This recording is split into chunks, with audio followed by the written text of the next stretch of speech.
Welcome friends. तो भाई कल बोला था सावधान रहिएगा, ट्रेड मत कीजिएगा, झटका देंगे, बेवकूफ बनाएंगे, ट्रैप करेंगे और ले जाएंगे और आसान नहीं होगा ऑप्शंस में पैसा बनाना। हालांकि गिरने के मूड में तो मार्केट नहीं दिख रही है, पब्लिक से माल खींचा जा रहा है और आज फिर से बहुत सारा खींचा गया है। हालांकि कल का दिन बहुत क्रिटिकल और क्रूशल है क्योंकि ग्लोबल इवेंट्स आज की रात और उसके बाद फिर असर उसका कल से ग्लोबल मार्केट पे और उसका असर हमारी मार्केट पे भी आ सकता है। क्या क्या है वो सब, उन सब की बात करेंगे, समझेंगे डेटा के साथ और कल कैसे क्या ट्रेड कर सकते हैं और क्या आज था ट्रेड में जिसको हम सीख सकते हैं, वो सब की बात करेंगे। Let's start the video. Before we do that I request you go to the disclaimer.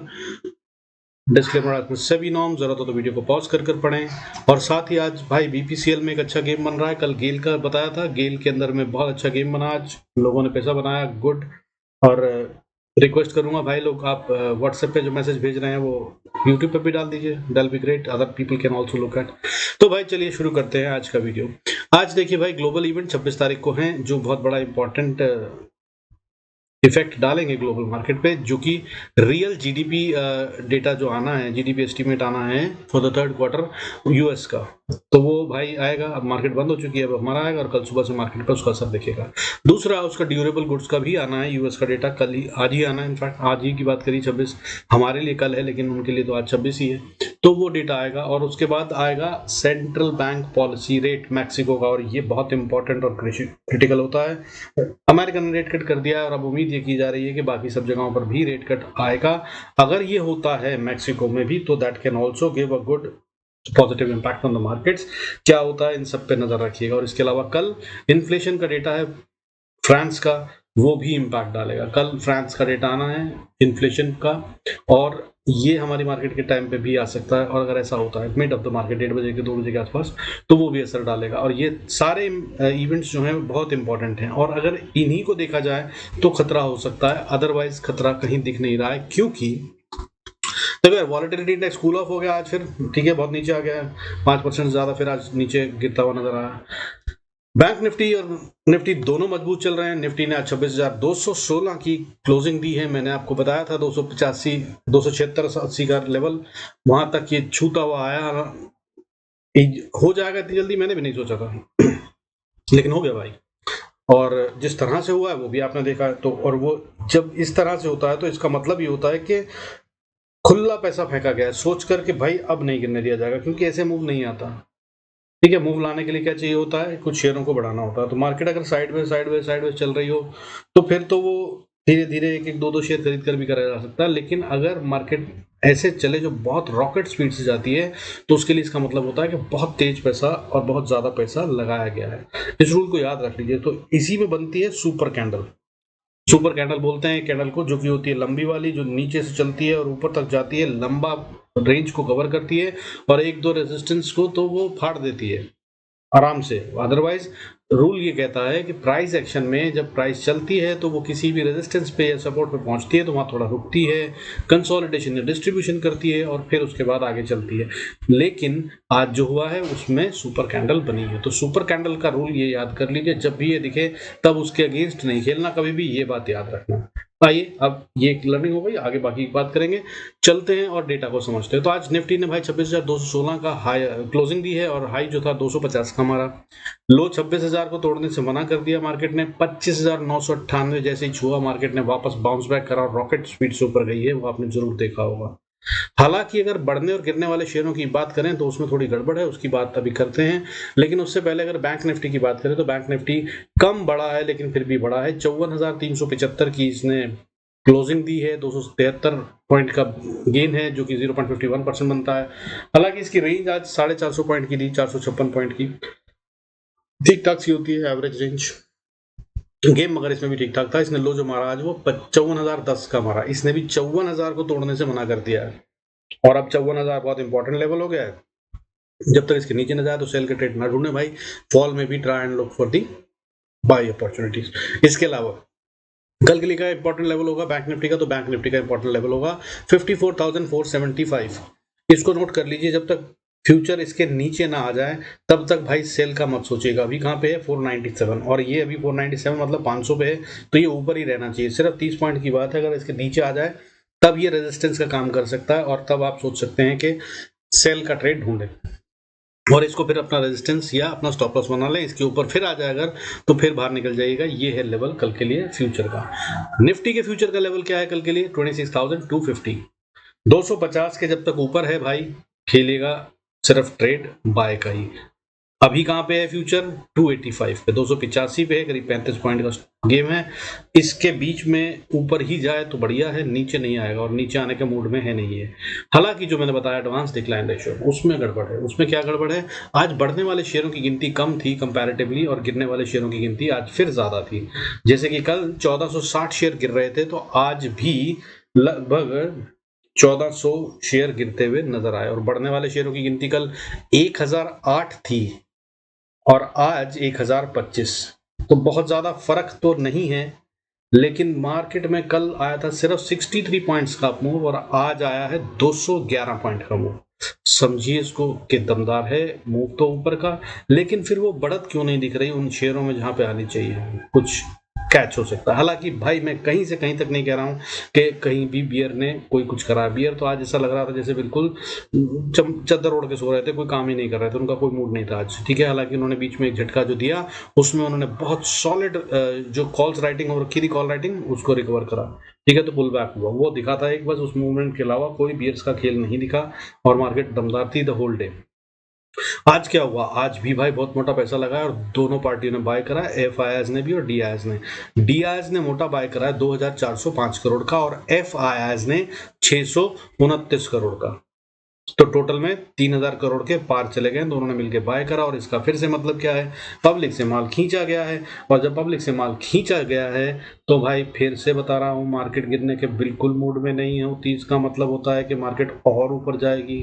Smart money, FIS, DIIs, वो भी दोनों एक साथ बाइंग कर रहे हैं तो मार्केट को और ऊपर ले जाने के लिए ही करते हैं, क्योंकि वो बाय नहीं करते लॉस खाने के लिए। हालांकि जब वो इतनी मोटी बाइंग करते हैं तो खतरा ये होता है कि ये अगले दिन उससे डबल सेल ना कर दें।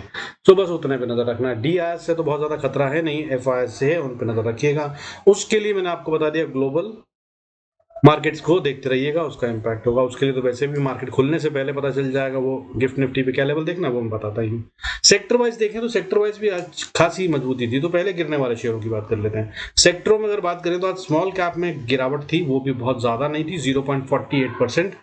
निफ्टी स्मॉल कैप 50 इंडेक्स जो है वो गिरता हुआ नजर आया, इससे ज्यादा कुछ गिरावट नहीं थी। इसके अलावा बहुत ज्यादा अगर बात करें तो मिड कैप सिलेक्ट ना के बराबर 0.01% टूटता हुआ नजर आया, जो कि फ्लैट ही माना जाना चाहिए, कमजोरी नहीं है। लेकिन बढ़ने वाले दमदार सेक्टर कौन से थे उनको समझ लीजिए। ऑटो सेक्टर में आज खासी तेजी थी भाई। निफ्टी ऑटो जो है आज 2.26% बढ़ता नजर आया, 2.26%। और शेयर में इतनी बढ़त आ जाए तो ही बहुत बड़ी बात होती है, और एक सेक्टर में इतनी बढ़त बहुत दमदार बात है। उसके बाद दूसरा सेक्टर था मेटल। मेटल में 2.13% की बढ़त थी। और उसके बाद अगर हम बात करें तो एफएमसीजी सेक्टर 0.97% बढ़ता नजर आया।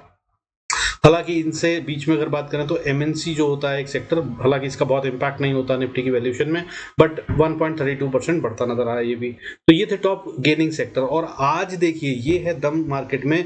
मैं आपको पहले दिखा रहा था जब जब बढ़त आ रही थी तो ये क्या बोल रहा था कि भाई देखिए टॉप का गेनर सेक्टर इतना बड़ा है और उसके बाद नीचे दूसरे सेक्टर जो है वो कम बढ़ रहे हैं, बहुत ही कम बढ़ रहे थे। जैसे कि 3% उस दिन मीडिया बढ़ा था, लेकिन अगर हम बाद में उसके बाद सेकंड सेक्टर की बात करें तो वो मेटल था जो कि 0.56% बढ़ा था, आधा परसेंट भी नहीं। तो वो जो होती है ना वो हेल्दी बढ़त नहीं होती। लेकिन आज देखिए auto sector top gainer 2.26%, metal sector 2.13%, MNC 1.32%, PSU banks उससे अगले 1.02%, एफएमसीजी 0.97%। और अब सारों में देखेंगे तो मतलब जरा जरा सा मार्जिन है, यानी कि खुल के बाइंग करी गई है। हालांकि भाई मैंने एक गेम बता रखी है, अब दूसरी वाली वो अभी भी नहीं हुई है, जबकि मुझे लग रहा था कि जब ये वाला मूव आएगा तो वो गेम हो जाएगी। लेकिन आज उन्होंने तैयारी कर ली। कौन सा गेम? रिलायंस का।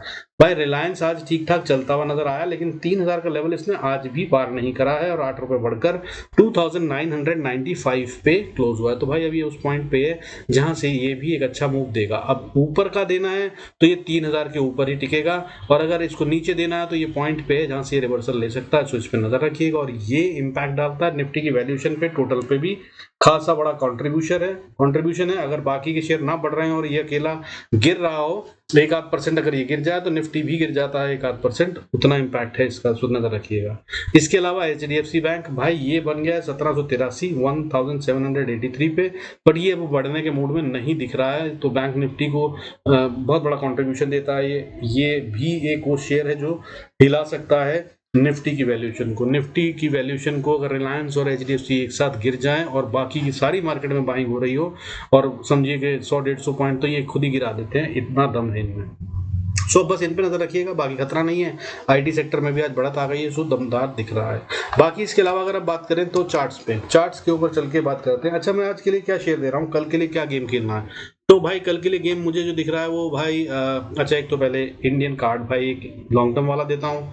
तो इंडियन कार्ड एक शेयर दिख रहा है भाई मुझे, ये मुझे मजबूत दिख रहा है, ठीक है, इसके फंडामेंटल स्ट्रांग है और ये अपनी एक ऐसी जगह पे बैठा है जहां से ये वापस बाउंस कर सकता है। हालांकि जो इसकी कैंडल बन रही है वो बहुत अभी स्ट्रांग नहीं है, बट ये एक सपोर्ट को बहुत ऑनर कर रहा है, दैट इज 274, ठीक है, और ये 270 के नीचे ना जाए और ऊपर जाए तो ये मजबूत है और ऊपर बढ़ता नजर आएगा।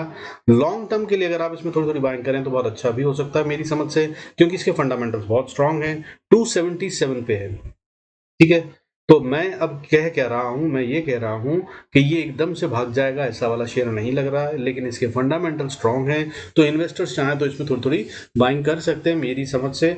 और ये मेरे सिर्फ एनालिसिस हैं, आप इनको अगर ठीक समझें तो यूज कीजिए, नहीं तो अपने फाइनेंशियल एडवाइजर से कंसल्ट करें। This is not a recommendation to buy और सेल। अब इसके अंदर गेम क्या है वो समझा देता हूं। देखिए ये वीकली चार्ट है, लगातार बढ़ रहा है ये, ठीक है। हालांकि अच्छा, दूसरी बात बता दूं, अगर आप अभी बाय करें और ये उसके बाद गिर जाए और अगर आप उसमें से नहीं निकलते, जैसा कि रिटेल अक्सर करता है, तो मेरी समझ से फिर एवरेज मत कीजिएगा बीच में, जब तक ये 246-47 तक ना आ जाए। 245 से 50 के बीच में आएगा तब इसमें बिंदास अपनी एवरेज कर सकते हैं, वहां से हमेशा बाउंस कर रहा है, ये इसका पैटर्न बता रहा है। अब ये 250 को तो नहीं तोड़ेगा इन अ लॉन्ग रन, ऐसी समझ में आ रही है गेम इसकी। अब इसके बाद कल से क्या करेगा उसको समझ लेते हैं। देखिए अगर कल की बात करूं तो मेरी समझ से ये अब 274.90 इस लेवल को अगर टच करता है और फिर वापस ऊपर जाता है तो बहुत मजबूत होगी बढ़त, और ऊपर अगर आता है और 290 को पार कर लेता है तो ये और ऊपर जा रहा है, तब ये 300 पे जा सकता है। हालांकि 300 वाला लेवल थोड़ा क्रिटिकल होता है, बट ये 3 बार पहले टेस्ट कर चुका है इस लेवल को,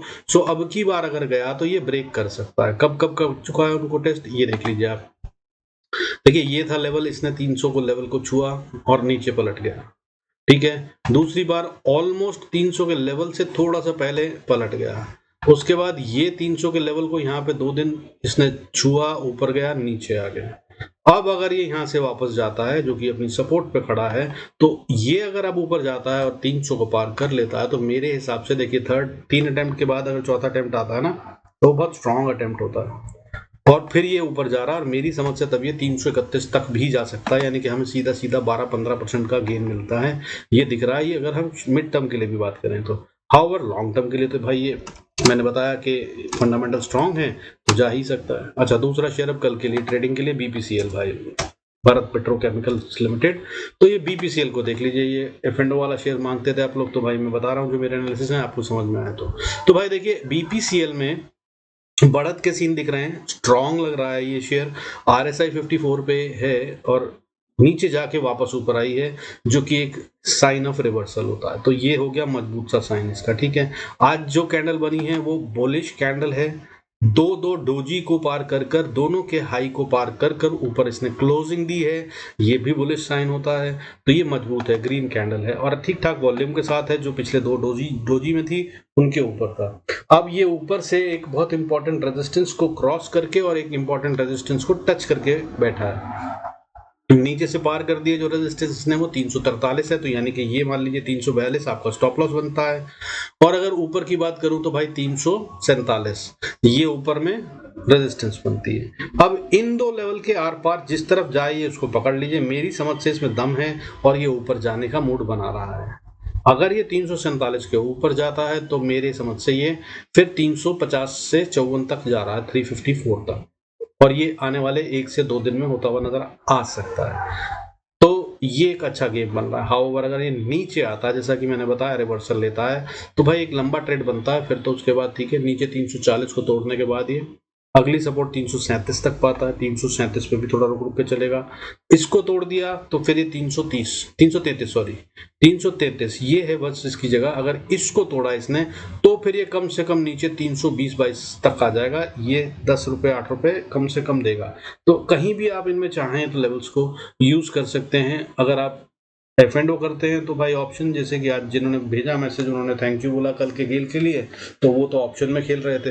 हाउएवर अगर आप कैश में भी करेंगे काम तो इसमें कोई दिक्कत नहीं, बट ये स्टॉक एफ&ओ का है इसलिए गेम तो तेज होगा। दिख ऐसा रहा है कि ये ऊपर जाना चाहता है, आप अगर ठीक समझें तो यूज कर सकते हैं। अब चलते भाई आगे अगले चार्ट पे। तो हमें मार्केट खुलने से पहले कैसे पता चलेगा कि मार्केट जो है वो बढ़ने के मूड में है या गिरने के, तो आइए उसको समझ लेते हैं। सबसे पहले अगर हम बात करें तो देखिए क्या बन रहा है पैटर्न में ये है कैंडल जो पहली बनी थी, जिसमें मैं कह रहा हूं बियर ट्रैप था, बियर्स को फंसाया गया और उसके बाद ले गए ऊपर मार्केट।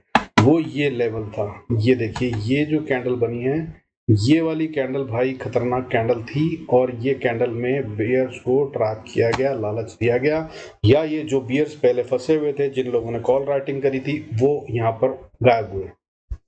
ठीक है, और ये के अंदर में गेम करने के बाद मार्केट को ऊपर दौड़ाया गया। इसके बाद अगर किसी को ये नहीं समझ में आता तो भाई कैंडलस्टिक वाले पिछले हफ्ते की मेरी वीडियोस देख लीजिए, अच्छे से समझाया। तो प्राइस एक्शन यहाँ पे क्या कह रहा था, प्राइस एक्शन यहाँ पे कह रहा था कि बहुत जोरदार कोशिश करी, किन्होंने कोशिश करी, बुल्स ने ऊपर ले जाने की, लेकिन बियर्स ने धक्का दिया, पूरी ताकत लगाई और इतना नीचे ले आए। लेकिन बुल्स ने हार नहीं मानी और फिर वापस ऊपर ले गए और उसके बाद और ज्यादा ताकत दिखाई और ये लगाया पैसा। इसे कहते हैं story of the price action. तो प्राइस एक्शन ये कह रहा है कि भाई पूरी ताकत लगा दी गई, कोशिश बियर्स ने करी थी जिसे फेल कर दिया गया और बुल्स ने जीता और उसमें हाई को भी पार कर दिया, जो मैंने बताया आपको डोजी दो एक घंटे की कैंडल नहीं है, इन दोनों को पार करके ऊपर गया और वो भी खासा ऊपर गया और इसी को कहते हैं सुपर कैंडल, जो मैंने वीडियो के शुरू में आपको बताई। ये देखिए आप, ये यहाँ रुकी नहीं है कहीं पे भी, नीचे से गई तो पहले आइडियली इसको यहाँ रुकना चाहिए था, कंसोलिडेशन कर लेता यहाँ पे। ठीक है, हाई के पास डबल डोजी था, एक घंटे का कम नहीं होता, तो फिर उसके बाद ऊपर जाता, नहीं रुका। उसके बाद इसमें रेजिस्टेंस 160 पे थी, मैंने कल का वीडियो अगर आपने देखा है तो मैंने बताया था, नहीं रुका। उसके बाद अगली रेजिस्टेंस जो आती थी वो 215 पे थी, नहीं रुका। उसके बाद इसने सीधा हाई मारा 250 का और वहां जाके खड़ा किया। ये होती है सुपर कैंडल। कितने पॉइंट होगा, यानी कि ऊपर में अगर 250 है तो नीचे 26,088, 90 मान लीजिए, 100 मान लीजिए, 100 से 250 मतलब 150 पॉइंट एक कैंडल में एक घंटे की दिख रही है ये। और अगर छोटे में देखेंगे तो ये 15 मिनट में भी बहुत बड़ा फर्क नहीं है, क्योंकि ये गेम जो हुआ था ये लगभग 20 मिनट में हो गया था। तो ये देखिए 15 मिनट की कैंडल, ये थी सुपर कैंडल और यहाँ पे आप वो रेजिस्टेंस देख सकते हैं जिनको इन्होंने पार करा। पहली रेजिस्टेंस यहाँ पे पार करी, फिर दूसरी यहाँ पार करी और फिर उसके बाद ये सीधा ऊपर चला गया, तीसरी रेजिस्टेंस को भी पार किया। इसे कहते हैं सुपर कैंडल। अब ये तो गेम समझ में आ गई आज क्या हुआ। तो जब भी ऐसी कैंडल दिखे, जब मार्केटिंग साइडवेज या थोड़ा ऊपर की नीचे ऊपर नीचे कर रही हो, जब छोटी छोटी कैंडल बना रही हो, तब अगर एक तरफ मार्केट जाती है तो देखो ये कहते हैं कि हमने लो तोड़ा तो भाई ट्रेड ले लो सेल का। लेकिन जब ये सेल का ट्रेड लिया तो स्टॉप लॉस क्या होता है, स्टॉप लॉस हमारा इसका हाई होता है। ठीक है, जो हाई का स्टॉप लॉस था वो हिट हो गया, तो फिर इसके हाई को पार करने के बाद जो भी कैंडल्स का पहला रेंज बना हुआ था, जो कि यहाँ बना हुआ है अभी फिलहाल अगर आप देख सकते हैं, तो ये था इसका रेंज जोन। ठीक है, तो जैसे ही ये खेल खत्म हुआ तो फिर आपको समझ जाना चाहिए था कि अब गलती से भी सेल का ट्रेड नहीं लेना है और इसके ऊपर बाय का ट्रेड लेके ही खतरा लेना था। अगर लेना था तो रिस्क इज रिवॉर्ड, और इसमें रिवॉर्ड आपको बढ़िया मिला होता अगर आपने करा होता। अब यही गेम को अगर हम देखें तो भाई ये उल्टी बन चुकी है। अभी 15 मिनट की कैंडल पे यहाँ पे ये बना है डोजी, और ये डोजी जो है ये कह रहा है कि आखिरी में प्रेशर है, जो कि लाजमी भी है इतने बड़े मूव के बाद। तो भाई इसको अभी फिलहाल हम साइन ऑफ रिवर्सल तो नहीं मानेंगे, क्योंकि इसने इसका लो भी नहीं तोड़ा है। अगर हम बोले तो ये लग रहा है, जो इसको इवनिंग पैटर्न बोलते हैं, और ये पैटर्न बन जाएगा तो फिर हो भी सकता है थोड़ी गिरावट आए, लेकिन 15 मिनट के चार्ट पे और 1 घंटे के चार्ट पे तो भाई स्ट्रांग दिख रहा है। ठीक है, 1/3 कैंडल का रूल मैंने बताया आपको, एक कैंडल के 3 हिस्से कर लीजिए, उनमें से वो पहले हिस्से को तो कम से कम छूने आता ही है, जो अभी सिर्फ उतना ही हुआ है। So that is strength. तो अभी मार्केट में सेल का ट्रेड ना ढूंढें, और मार्केट गिरने के मूड में नहीं, और पैसा तो मैंने बताया आपको 3000 करोड़ आज भी लगा और वो भी दोनों ने बाइंग करी है। तो यार देखो, खतरा लेना समझदारी नहीं है, ना करो ट्रेड, कोई बात नहीं, वो मैंने आपको पहले ही बताया था, बाकी ग्लोबल मार्केट बता दूंगी। अब कल के लिए क्या करना है, तो भाई गिफ्ट निफ्टी का इंपॉर्टेंट लेवल कल अगर 230 के ऊपर है, तो ये और बाय की कहानी बता रहा है। हाउएवर अगर 260 के ऊपर ट्रेड करता है तो ये बता रहा है कि अब बुल्स और पैसा लगा रहे हैं और मार्केट और ऊपर जाने के मूड में। तो अगर 260 के ऊपर मिले तो बिंदास बाय का ट्रेड मेरी समझ से बनता है, तो आप देख सकते हैं। ठीक है, तो मार्केट खुलने से पहले देख लीजिएगा, gift Nifty trading above 230 is still clear signal के भाई बुल्स आर इन कंट्रोल। और अगर 260 के ऊपर मिलता है तो ये लगता है कि फिर बुल्स और पैसा लगा रहे हैं तभी होगा, otherwise 260 will be a resistance. तो मार्केट खुलने से पहले गिफ्ट निफ्टी को देख लीजिएगा। अब निफ्टी में ट्रेड करना है तो क्या होगा, तो देखिए निफ्टी में अगर ट्रेड करना है तो आसान सा ट्रेड है, सिंपल सा ट्रेड है, कुछ भी नहीं। अगर आपको छोटा ट्रेड लेना है तो पहला तो मैंने आपको कल भी एक सिखाया था रूल, उसी को कल यूज कर सकते हैं। कल पहली 15 मिनट की candle will be very important. नहीं तो आप इसी को रेंज बनाइए, और ये बनती है रेंज जो यहाँ पे बॉक्स बना है इवनिंग स्टार, इसका हाई और लो जब तक इसके बीच में है नो ट्रेड जोन, और इनमें से किसी भी तरफ पार निकले तो वो बनता है उस तरफ का ट्रेड। अगर नीचे की तरफ आती है तो भाई आपको यहाँ पर सेल करना है, यानी कि सेल करने के लिए सबसे पहला लेवल 26,170, इससे पहले सेल मत सोचिएगा। बाय करने के लिए सबसे पहला लेवल 26,220, इसके ऊपर जाए तो बाय कर सकते हैं। हाउएवर स्ट्रॉन्ग कब होंगे इसमें हम, अगली रेजिस्टेंस 26,237-38 पे है, 40 मान लीजिए, 40 से 50 का एरिया, ये को पार करना थोड़ा सा टाइट हो सकता है। यहाँ पे प्रॉफिट बुकिंग हुई है आज, और ये प्रॉफिट बुकिंग कल फिर हो सकती है। अगर कोई रह गया तो यहाँ शायद दोबारा करेगा अगर मार्केट यहाँ रुकती है तो, लेकिन अदरवाइज ये अगर पार हो जाता है तो फिर ये मजबूत है, ये और ऊपर जा रही है। अगली रेजिस्टेंस 26,280 के आसपास, 275-80, ठीक है। और अगर इसको पार करा तो फिर और एक बड़ा मूव ये देने के लिए तैयार है। कल मैंने बताया था जो लेवल, वो लेवल फिर आता हुआ नजर आएगा। इससे अगली रेजिस्टेंस जो आती है वो 26,400 पे है, नॉट बिफोर दैट। 400 से पहले अगर आप खतरा जानना चाहते हैं तो 390 पे आ जाए तो अपने आप को तैयार कर लीजिएगा कि वहां से रिवर्सल या और ऊपर ये कहानी बनेगी। नीचे की बात करें तो मैंने बताया 26,170 इंपॉर्टेंट है, ये तोड़ता अगर तो नीचे में भाई 26,150 तक भी आ सकता है, झटका मार के फिर बाउंस कर सकता है। फिर उसके आगे फिर छोटी छोटी सपोर्ट्स हैं 26,120-30 पे, 125-30 पे, ठीक है। इसको तोड़ दे तब भी एक और बहुत अच्छा जोन बना हुआ है। यहाँ पे तो खूब सारे लोगों ने बाइंग करी है, जिसे आप देख ही रहे हैं, जो मैंने आपको बताया। यहीं पे तो इन्होंने बियर्स को हराने का तय करा, कंफर्म करा, और उससे पहले ये ट्रैपिंग कैंडल यहीं पे आई थी। तो ये जो है ना, ये जोन जब तक है अब कायम, तो इसके नीचे मार्केट को जाना नहीं चाहिए। लेकिन अगर इसके नीचे गई तो इसका मतलब ये है कि जिन्होंने पैसा लगाया वो भाई या तो प्रॉफिट बुक कर चुके, या बाहर निकल गए, या वो हार गए। तो ये है वो लेवल 26,095-90 का ये लेवल है, 26,090, ठीक है। ये मान लीजिए इसके नीचे खतरनाक हो जाएगी मार्केट। हालांकि यहां पर भी आए, झटका मारे सिर्फ और फौरन एक्टिवेट हो जाए बुल्स, तो वो ऊपर जा सकती है मार्केट। वो लेवल है 26,070। बट अगर इसको भी नहीं डिफेंड किया गया तो फिर समझ लीजिएगा कि खत्म हो गई कहानी ऊपर की, जिसके की चांसेस कम है। और फिर उसके बाद स्टॉप लॉस ट्रेल कीजिए और राइट कीजिए। नीचे की तरफ में बहुत सारे लेवल्स हैं। मार्केट उसके बाद अगर सपोर्ट लेती है तो वो 26,044 पे ले ले तो बहुत अच्छा है। 26,000 साइकोलॉजिकल है, वहां भी ले सकती है। लेकिन नहीं लेती है तो फिर भाई देखते जाइए नीचे की तरफ में, स्टॉप लॉस ट्रेल करिए, और बहुत सारे स्टॉप लॉस नीचे की तरफ में। तब गेम जो है ना वो बड़ा नीचे असल में जो सपोर्ट बनती है वो 25,860-70 पे बनती है। और अगर यहाँ भी नहीं रुका तो फिर 25,790, ये होंगे लेवल्स जो नीचे की तरफ में आते हुए नजर आएंगे अगर निफ्टी नीचे आता है, जिसके की चांसेस अभी ना के बराबर हैं, जीरो चांसेस मुझे लग रहे हैं। ठीक है, अब बात करते हैं, लेकिन जीरो कुछ कहना नहीं चाहिए, मार्केट है भाई, कुछ भी कर सकती है। ठीक है, अब अगर हम तैयार हो तो फिर बहुत अच्छा ट्रेड मिलता है। अब बात करते हैं बैंक निफ्टी की। भाई क्विकली बैंक निफ्टी जो है वो कंसोलिडेशन कर रहा था, धीरे धीरे कर रहा था, लेकिन इसने अपने इंपॉर्टेंट सपोर्ट को बचा लिया।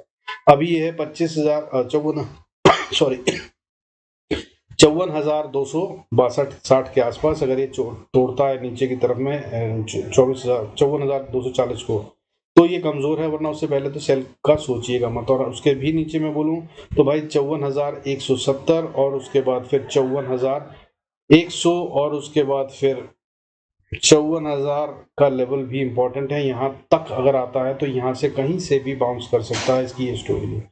लेकिन अगर 54,000 को इसने तोड़ा तभी ये कमजोर होगा, और तब फिर सेल करके इसको ट्रेल करने की कोशिश कीजिएगा, फिर ये फॉल देता हुआ नजर आ सकता है अगर उसी टाइम पे वहां पे बाउंस नहीं आता तो। अदरवाइज इससे नीचे जाने का कोई भी प्रोग्राम बन नहीं रहा। लेकिन अगर ऊपर जाता है तो देखिए, ऊपर में थोड़ा सा भी यहाँ पे दो कैंडल 15 मिनट की आपको दिख रही है, कमजोर वाली है, तो प्रॉफिट बुकिंग हुई है आखिरी में। तो ये अगर ऊपर आता भी है यहाँ पे तो यहाँ पे सावधान रहिएगा। खतरा हो सकता है। लेकिन अगर 54,420-30 के लेवल को पार करके ट्रेड करना लगता है और सस्टेन कर लेता है, ध्यान रखिएगा झटका मारे ऊपर की तरफ और फिर एकदम जब नीचे गिर जाए, ये भी हो सकता है। खेल बड़ा होगा। कल सेंसेक्स की एक्सपायरी है, ग्लोबल इम्पैक्ट है, सब कुछ है, ठीक है। तो यहाँ पे अगर आकर रुकता है, खड़ा होता है, तभी इसमें बाय का ट्रेड बनता है। और अगर ऐसा होता है तभी 54,470 एक लेवल है जिसको हो सकता है झटका वहां तक जाए और नीचे गिर जाए। लेकिन अगर 470 के ऊपर ट्रेड करने लग गया, 480 के ऊपर, तो फिर ये गिरने के मूड में कम है, ऐसा समझ में आ जाएगा। और अगर ये फिर बढ़ना चाहता है तो फिर भाई अगला लेवल 560, फिर 560 से 590, और अगर 590 या बोलूं 600 इसको पार करके अगर ये क्लोजिंग दे देता है या खड़ा हो जाता है तो ये बहुत मजबूत है। और इसका अगला लेवल जो है वो एक्चुअली में 55,000 बनता है। हालांकि 54,930 पे जाके कंजेशन फेस करेगा ये, उससे पहले तो कंजेशन भी नहीं है कहीं पे। तो ये लेवल होगा जिसको ये अचीव करने की कोशिश करेगा। और भाई बैंक निफ्टी है 1000, 2000, 2500 पॉइंट भी फेंकता है एक दिन में या बना देता है। तो फिर इसके आगे के लेवल भी सुन लीजिए, 55,124, फिर 55,290, और फिर उसके बाद फिर 55,493 तक का खेल इसमें बनता हुआ नजर आ सकता है। और ये यहाँ भी रुक जाएगा, इसका कोई पता नहीं है भाई क्या कर सकता है। Bank Nifty is such an instrument which can in a day make so big game, such a big game that it can change the whole scenario of the whole market, पूरी की पूरी मार्केट को बदल सकता है। तो नजर रखिएगा। बाकी भाई कल सेंसेक्स की एक्सपायरी है, उसको देख लेते हैं हम। उसके अंदर में अगर हम बात करें तो सेंसेक्स के अंदर में कल गेम बड़ा अच्छा सा बना हुआ है, शांत सा गेम है। ऊपर में लेवल है, बड़ी सी रेंज है, ठीक है, इसमें घूमेगा साइड में और ऑप्शंस के प्रीमियम छुड़ाएगा। ऊपर की रेंज है 85,930 और नीचे की रेंज है 85,560। ये इसके बीच में घूमता फिरता रह सकता है। अगर ऐसा करे तो भाई स्कैल्पिंग कीजिए, प्रॉफिट बनाइए। स्कैल्पिंग भी सिर्फ 10 बजे तक कीजिए, 10 बजे से लेकर 12 बजे तक कुछ मत कीजिए। फ्रांस का डेटा 1-1:30 बजे के आसपास आता है, उसके बाद फिर ये अपना मूव दिखाएगा और खेल होगा। या फिर ये अगर ऊपर खुलता है तो धीरे धीरे स्टेप बाय स्टेप बढ़ता रहेगा। बहुत आराम आराम की चाल ऐसा दिखा रहा है तब तक जब तक ये 85,936 को पार ना कर दे। और 936 940 के ऊपर अगर इसने बना लिया अपना बेस, यहाँ पे हो सकता है थोड़ी कंसोलिडेशन करे, 50-100 पॉइंट और रुक ले ऊपर नीचे में। लेकिन उसके बाद अगर ये चलता है तो फिर ये सीधा जा रहा है 86,390 और 390 पे भी रुक जाए कोई बड़ी बात नहीं। 620 उसका अगला लेवल, और उसके बाद की बात करूं तो 86,900, ये सब लेवल पॉसिबल हैं। और ये इसके बाद ऊपर 87,350 तक जा सकता है एक ही दिन में। हाँ, एक दिन में भी जा सकता है ये भाई। 85,000 याद है ना कैसे बनाया था, और आज भी कैसा मूव दिया है इसने, आपने देख लिया। इसमें अगर हम बात करें लो से तो इसने कितना बड़ा मूव दिया देखिए आप। इसने जो आज ट्रैपिंग करी बियर्स की वो 85,276 पे करी है, और उसके बाद हाई क्या मारा है इसने 85,934। 500-600 पॉइंट तो मतलब कुछ बात ही नहीं है, सटाक। तो ये है। तो अब कल के लिए अगर नीचे आता तो क्या करना है, तो भाई देखिए नीचे मैंने रेंज बता दिया आपको। 560 के नीचे आता तो कमजोरी के साइन है। हालांकि अगली सपोर्ट 460 पे है, फिर उसके बाद अगली सपोर्ट 365 पे है, और उसके बाद अगली सपोर्ट 85,270 पे है। और ये फिर से वो सपोर्ट है भाई जिसे डिफेंड कर लिया जाएगा। जैसे कि मैंने अभी स्टोरी सुनाई आपको, यहाँ पे नीचे ट्रैप किया गया बियर्स को, तो यहाँ तक तो वैसे आने ही नहीं दिया जाएगा। अगर बुल्स ताकत में है और नहीं है कोई खतरा तो ऊपर ही जाएगा। लेकिन अगर यहाँ आ गया ना तो ये खतरे का साइन है, ध्यान रखिए। और अगर इसके नीचे चल पड़ा तो भाई फिर स्टॉप लॉस ट्रेल करते हुए राइड कीजिएगा। फॉल्स और शार्पर स्टीपर क्विकर, तब बड़ा फॉल हो सकता है। हालांकि ये 85,273 लक्ष्मण रेखा, इसके नीचे जाएगा नहीं कल, ऐसा लग रहा है अभी तक। लेकिन झटका मारे तो 173, दैट्स इट। यहाँ से ऊपर वापस बाउंस कर लेना चाहिए अगर ऊपर जाना है तो, नहीं तो फिर ये कमजोर हो चुका है मान लीजिएगा, और फिर सेल के ट्रेड में बैठेगा। और फिर नीचे की गेम काफी सारी बनती हैं, 84,900, 750 और फिर 290, ये सारे लेवल्स ओपन हो जाएंगे, कल के लिए भी हो सकते हैं, ध्यान रखिएगा। हालांकि बड़ा गेम नीचे की तरफ मुझे कहीं से कहीं तक दिख नहीं रहा। ठीक है भाई, आई होप बाकी आप पैसा बना रहे हैं। जो शेयर दिया उसको भी देख लीजिएगा, दोनों शेयर बहुत अच्छे हैं, समझ में आए तभी काम कीजिएगा। This is no recommendation to buy और सेल और trade anything. Please use your discretion और consult your financial advisor to do anything with this analysis जो मैंने शेयर कर रहा हूँ। बाकी stay tuned, thanks so much for staying connected, God bless us all, see you in next video।